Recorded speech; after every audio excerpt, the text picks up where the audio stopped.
चलिए आज जो है beta gamma function and their properties पढ़ाने वाले हैं। ठीक है, और ये फंक्शन जो है ना, ये बीटा गामा फंक्शन ये बहुत इंपॉर्टेंट लेसन है। और ये लेसन जो है ये तुम्हारे इंजीनियरिंग मैथमेटिक्स के अलावा भी बहुत सारे कंपटीशन में भी आते हैं। अगर जो विद्यार्थी बीएससी मैथ ऑनर्स करने वाले हैं उनके लिए ये बहुत इंपॉर्टेंट है। जो एमएससी मैथ ऑनर्स में है वो भी विद्यार्थी के लिए बहुत बढ़िया है। और अगर जो विद्यार्थी नेट गेट का ये तैयारी कर रहे हैं तो उसके लिए भी ये बीटा गामा फंक्शन बहुत ही इंपॉर्टेंट है। तो अब जरा देखते हैं इसके जो है ना क्या क्या जो है प्रॉपर्टीज हैं, क्या क्या कंडीशन है।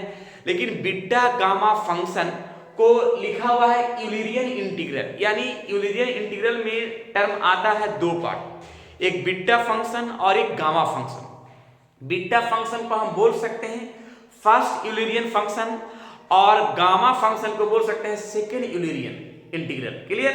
तो फर्स्ट और सेकेंड दोनों टर्म को एक यूलरियन इंटीग्रल के रूप में हम जानते हैं, जो मैंने यहाँ पे लिख दिया है beta and gamma function Eulerian integral. Clear?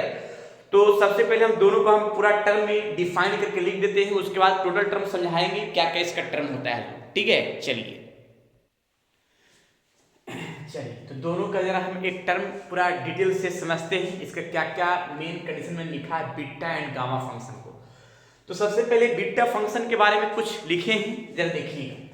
देखिए क्या था बीटा फंक्शन और द फर्स्ट यूलरियन इंटीग्रल्स, यानी बीटा फंक्शन को हम फर्स्ट यूलरियन इंटीग्रल भी बोल सकते हैं, जो कि मैंने पहले ही बता चुके हैं। यानी फर्स्ट यूलरियन इंटीग्रल का मतलब है कि बीटा फंक्शन, और यहां पे लिखे first Eulerian integral as it is called is defined beta m comma n integration 0 to 1 x के power m minus 1 into 1 minus x के पावर m माइनस 1 dx, जहां m और n 0 से बड़ा है। देखिए एक चीज हम बताना चाह रहे हैं कि बीटा फंक्शन हम क्यों पढ़ते हैं। तो बीटा फंक्शन इस टर्म को इसीलिए हम पढ़ते हैं कि जो हम इंटीग्रेशन, जो डिफिनिट इंटीग्रेशन हम पढ़े थे उसको इंटीग्रेट करके जो बनाते थे, तो उस चीज को अब हम बीटा गामा फंक्शन के द्वारा डायरेक्ट बिना इंटीग्रेट और बिना लिमिट पुट किए हुए कैसे हम इंटीग्रेट करेंगे, यानी बिना विदाउट इंटीग्रेट और बिना लिमिट पुट किए हुए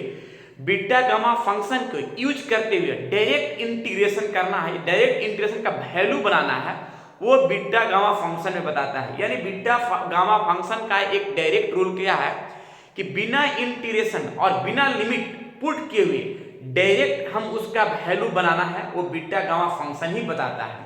तो बीटा फंक्शन का मैंने डिफिनेशन में बता दिया है कि beta m comma n integration 0 to 1 x के power m minus 1 into 1 minus x के power n minus 1 into dx, then m और n ग्रेटर देन 0, यानी m और n का जो वैल्यू होगा वो 0 से क्या होगा, बड़ा ही होगा, यानी पॉजिटिव में होगा, नॉन नेगेटिव। ये हो गया बीटा फंक्शन का फर्स्ट यूलरियन इंटीग्रल। सेकंड में क्या है कि the definite integral integration 0 to infinite e के power minus x into x के power n minus 1 into dx is known as the gamma function, जिसको बोलते हैं सेकेंड यूलरियन इंटीग्रल। क्लियर है?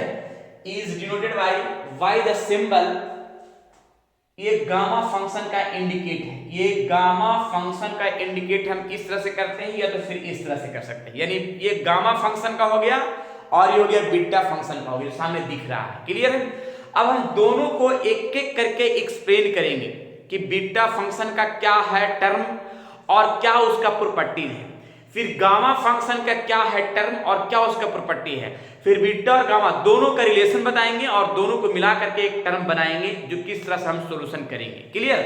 तो चलते हैं हम इसका फॉर्म में। एक चीज ध्यान रखिएगा कि गामा फंक्शन को हम लिख सकते हैं ऐसे, डिफाइंड एज, ठीक है, गामा फंक्शन, कि इसको हम इस तरह से गामा फंक्शन को लिख सकते हैं, जो गामा फंक्शन और लिखा है इंटीग्रेशन 0 to इनफिनिट e के power minus x into x के power n minus 1 into dx, यानी ये हो गया गामा फंक्शन का टर्म के बराबर जो सामने हम दिख रहा है। क्लियर है? और ये हो गया बीटा फंक्शन का जो टर्म है ये सामने दिख रहा है। क्लियर, ये दोनों टर्म क्लियर रूप से ध्यान रखना है कि बीटा फंक्शन का लिख सकते हैं इंटीग्रेशन 0 to 1 x के power m minus 1 into 1 minus x के power n minus 1 into dx, जहां m और n 0 से बड़ा है।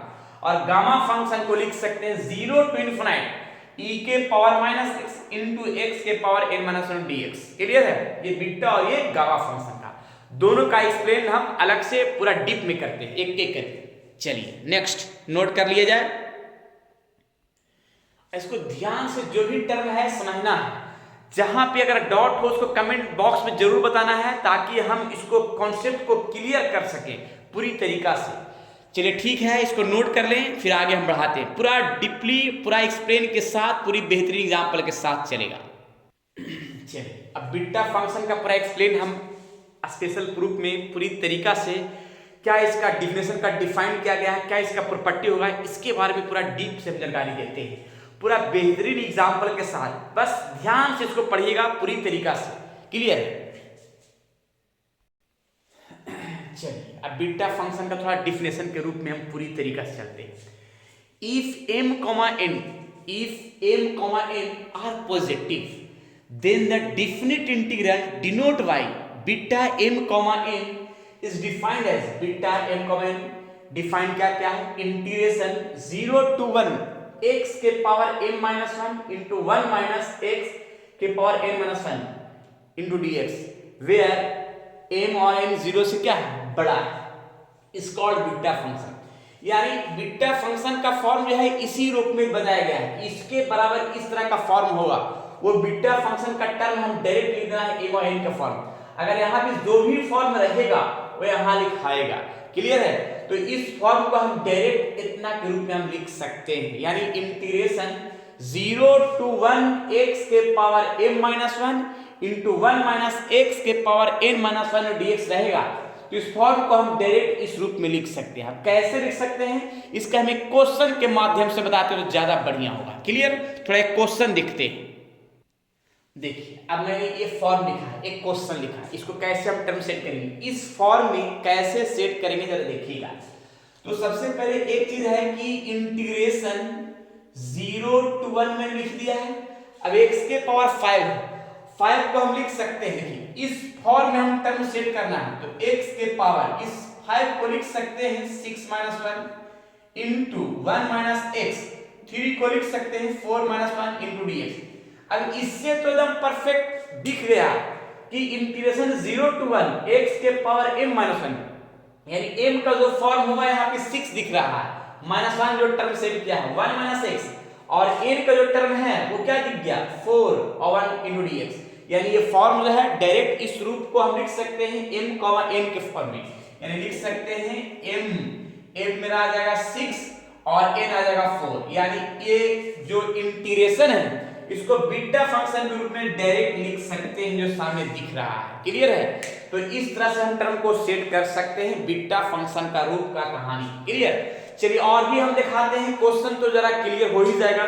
तो इसी फंक्शन का फॉर्म को he is called beta function, इसी को हम बीटा फंक्शन हम बोलते हैं जो सामने दिख रहा है। क्लियर है, चलिए थोड़ा सा क्वेश्चन और भी हम दिखाते हैं, डायरेक्ट रूप में आंसर भी लिखने के लिए तो ज्यादा बढ़िया हो जाएगा, क्लियर भी हो जाएगा। ठीक है, चलिए कुछ हम थोड़ा सा इसी डिफिनेशन को कुछ इंपॉर्टेंट रिजल्ट डायरेक्ट हम बताते हैं, थोड़ा समझने की कोशिश कीजिएगा। इंपॉर्टेंट रिजल्ट इस डिफिनेशन को भी नहीं मिटा रहे, लेकिन अगला स्टेप में मिटा देंगे, थोड़ा देखिएगा, लेकिन क्वेश्चन इस पर दिखाते हैं तो ज्यादा बढ़िया होगा। डायरेक्ट इंटीग्रेशन 0 to 1, अब इस फॉर्म में रहे x के पावर 3 into 1 minus x के पावर 5 into dx। अब इसको बीटा फंक्शन के रूप में डायरेक्ट कैसे लिखेंगे, तो सबसे पहले देखिएगा हम बीटा फंक्शन का जो फॉर्म हुआ वो यहाँ और यहाँ टर्म लिखना है, तो कैसे लिखेंगे, तो आसान तरीका है, x तो x है और 3 को लिख सकते हैं m minus 1, यानी m minus 1 बराबर लिख सकते हैं 3। फिर इसके बाद 5 देखिए 1 minus x है और n minus 1 के स्थान पर क्या लिख सकते हैं, n minus 1 equals to 5 लिखेंगे।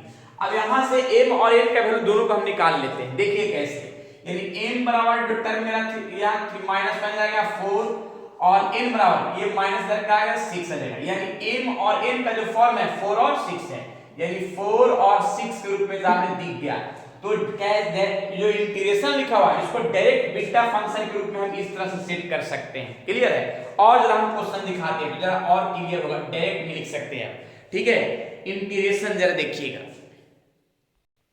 देखिए ये सब जो भी हम फॉर्म बता रहे हैं तो इससे हम डायरेक्ट वैल्यू भी बताएंगे कि इसका डायरेक्ट आंसर क्या होगा। तो अभी पहले हम बीटा फंक्शन को कन्वर्ट करने का तरीका है और इसका डायरेक्ट आंसर भी क्लियर नजर आएगा कुछ देरी बाद। लेकिन हम थोड़ा सा इस फॉर्म को, जैसे मैंने एक टर्म है तो इस टर्म को मैंने क्या किया कि सबसे पहले इस फॉर्म को सेट करने के लिए पहले 2 + 2/5 = लिख सकते हैं m-1 के बराबर।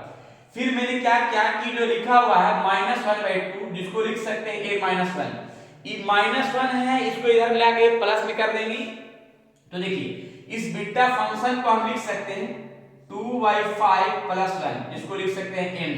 फिर देखिए -1/2 और +1 जिसको लिख सकते हैं n, यानी यहाँ पे m के स्थान पर लिख सकते हैं 2/5 + 1 और n का फॉर्म जो है -1/2 + 1।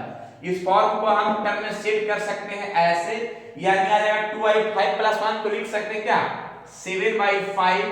क्लियर है? और इसको लिख सकते हैं 1/2। ये देखिए इस इंटीग्रेशन को कैसे बीटा फंक्शन के रूप में सेट किया गया है, इस तरह सामने किया गया है। क्लियर? और भी जरा हम क्वेश्चन दिखाते हैं तो ज्यादा बढ़िया हो जाएगा। फिर कुछ देर बाद जो है हम इसको कैसे वैल्यू निकालेंगे, इसका वैल्यू के बारे में बताएंगे। क्लियर? तो जरा देखिएगा नेक्स्ट। चलिए 2 क्वेश्चन और दिया है जो बीटा फंक्शन के रूप में कन्वर्ट करना है। तो एक चीज ध्यान रखना है कि m और n हमेशा पॉजिटिव टर्म में होना चाहिए, क्योंकि देखिए यहाँ पे डिफिनेशन में बता दिया है कि m और n ग्रेटर देन 0, यानी 0 से क्या होना चाहिए, बड़ा होना चाहिए। तो जरा देखिएगा पॉजिटिव फॉर्म में। अब यहाँ पे बीटा फंक्शन में टर्म करेंगे तो -2/5 में डायरेक्ट अगर हम सेट करना है तो इसमें +1 ऐड कर दिया, फिर इसको भी +1 में ऐड कर दिया और ऐड करने के बाद जो फंक्शन दिखेगा वो इससे क्या आएगा -2/5 में +1 तो 3/5 और इसका आ जाएगा 3/2। क्लियर है? तो ये बीटा फंक्शन का रूप है सामने। एक क्वेश्चन और मैंने दिया है, जब भी ये निगेटिव टर्म आएगा m और n तो वहां पे बीटा फंक्शन का टर्म सेटिस्फाई नहीं करेगा। क्लियर है? फिर देखिए इसका भी फंक्शन में 1/3 है तो इसमें भी क्या कर देंगे +1 कर देंगे और इसमें भी +1 ऐड कर देंगे। और जब +1 ऐड किया तो यहाँ पे तो 4/3 आ गया, लेकिन यहाँ पे -1 आ गया। अब जरा सोचिए m 4/3 है और n -1 है तो ये टर्म जो है ना ये बीटा फंक्शन में सेटिस्फाई नहीं करेगा। तो इसको हम लिख सकते हैं it is not satisfy for beta function. Clear? इस टर्म लिखेंगे it is not beta function, it is not beta function, it is not beta function. Clear है? तो ये बीटा फंक्शन में सेटिस्फाई नहीं करेगा। कौन सा? ये वाला टर्म। बाकी तो सेटिस्फाई कर ही गया ना, क्योंकि सब पॉजिटिव आया था, ये नेगेटिव आया। तो ये मैंने इंटीग्रेशन को बीटा फंक्शन का टर्म मैंने डायरेक्ट सेट किया है। अब ऐसा भी होगा कि बीटा फंक्शन का कुछ टर्म भी होगा, कुछ आंसर भी होगा, वो भी हम बताएंगे। लेकिन तत्काल के लिए तो मेरा अभी यही है, बाकी हम आगे और भी बताते हैं जरा इसका कुछ भी और भी प्रॉपर्टी के रूप में। क्लियर? तो जरा इसको आगे नोट करते हैं। चलिए आगे बढ़ाते हैं। चलिए तो आज जो है बीटा फंक्शन का कुछ टर्म बताया और पहचानने का तरीका बताया, लेकिन अगले वीडियो में बताएंगे कि बीटा फंक्शन का कुछ प्रॉपर्टीज है और उस प्रॉपर्टी को कैसे क्वेश्चन में यूज करेंगे उसके बारे में बताएंगे। तत्काल के लिए मैंने सिर्फ बीटा फंक्शन को कन्वर्ट और डिफिनेशन, ठीक है। चलिए ठीक है, तो अगले क्लास में इसका पूरा डीप नॉलेज देंगे, डीप जानकारी देंगे, ताकि सभी इंजीनियरिंग विद्यार्थी या फिर जो विद्यार्थी बीएससी मैथ ऑनर्स या एमएससी कर रहे हैं या जो विद्यार्थी गेट या नेट का एग्जाम देने वाले हैं उनके लिए ये बीटा और गामा फंक्शन महत्वपूर्ण जो है लेसन है। चलिए ठीक है, फिर नेक्स्ट थ्योरी के साथ अगले क्लास में मिलते हैं। जब तक के लिए आप लोग स्वस्थ रहिए, मस्त रहिए और पढ़ते रहिए बीटा गामा फंक्शन का बेहतरीन थ्योरी। अगर ये पढ़ाई अच्छा लग रहा है तो विद्यार्थी जरूर लाइक करें, सब्सक्राइब करें और विद्यार्थियों की ओर शेयर करें, ताकि वो भी विद्यार्थी का पढ़ाई जो है ना संपूर्ण पढ़ाई हो सके। चलिए ठीक है, फिर नेक्स्ट वीडियो में मिलते हैं, नेक्स्ट क्लास में मिलते हैं नए थ्योरी के साथ।